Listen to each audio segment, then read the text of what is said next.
It became known as the Berlin blockade, where West Berlin was cut off by the Soviet Union and left to starve. The response was the Berlin Airlift, history's most magnificent airlift. Stick around until the end to hear about how the Berlin Airlift caused the creation of NATO. World War II had only just ended and the next war was about to begin. The Allies had won, but underneath there was already tension building between the Soviet Union and the Western powers. It had been agreed before the end of the war that Germany would be split into four major allies: the Soviet Union, the US, Britain and France. The Soviet Union would get the biggest share as they had suffered the greatest losses during World War II. Berlin was also divided between the four nations, however it was 100 miles inside Soviet Germany. Stalin, the Soviet Union leader, didn't like the Western powers in his territory and wanted a united communist East Germany that would act as a puppet state and a buffer from the West. On top of this, the Soviet Union wanted to crush Germany because they had been invaded by Germany twice in the last 30 years. They wanted to make sure it would never happen again. The US, Britain and France wanted to rebuild Germany into a successful democratic state. Stalin's fears were heightened when the US, Britain and France met in early 1948 to discuss the creation of a new West German state as well as a new German currency. They did this behind Stalin's back because he continued to sabotage attempts to rebuild Berlin's economy by printing money to lower the value at extraordinary rates.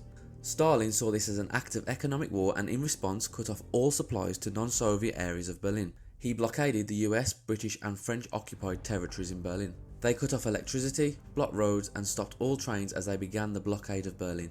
At the start of the blockade, West Berlin had 36 days worth of food and people started to panic with no way to get food and other resources through the blockade. The panic worsened with the realisation that the Soviet military greatly outnumbered the Allied forces stationed in Berlin with 1.5 million Soviet Union soldiers. Stalin wanted the Western powers to abandon Berlin.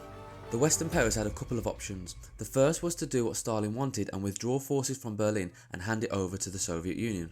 However, this would show weakness in what had already become a world superpower race. A second option was to keep Western forces in Berlin, but this would be short-lived as the population would eventually force them out of Berlin out of desperation and would accept the Soviet Union. A third option was to send supplies with a military convoy, but that would have started another world war. Truman, the US president, decided that they would stay in Berlin. It became a stalemate as any act of aggression would risk another world war so soon after the last one. Hoping that Stalin wouldn't start World War III, the US and Britain started an airlift to Berlin. They hoped the Soviets would not shoot their planes down out of the sky, as this would become an act of aggression and therefore war. They coordinated flights from the Royal Air Force and the US Air Force to land every 3 minutes. It required 5,000 tons of food and coal to be airlifted every single day to keep Berlin from starving. The US and Britain had called Stalin's bluff. Stalin's anti-aircraft guns didn't shoot. He was not willing to start a war by shooting down the planes supplying Berlin. Despite multiple crash landings and collisions over the winter, the planes kept showing up for the people of Berlin. Stalin's plan to prevent a democratic West Germany had backfired and spurred on the support for it from the people of Germany. Stalin lifted the blockade after 318 days in May 1949. Stalin's actions united the US and Western Europe to form an alliance called NATO, the North Atlantic Treaty Organization, with an agenda to stop the spread of communism.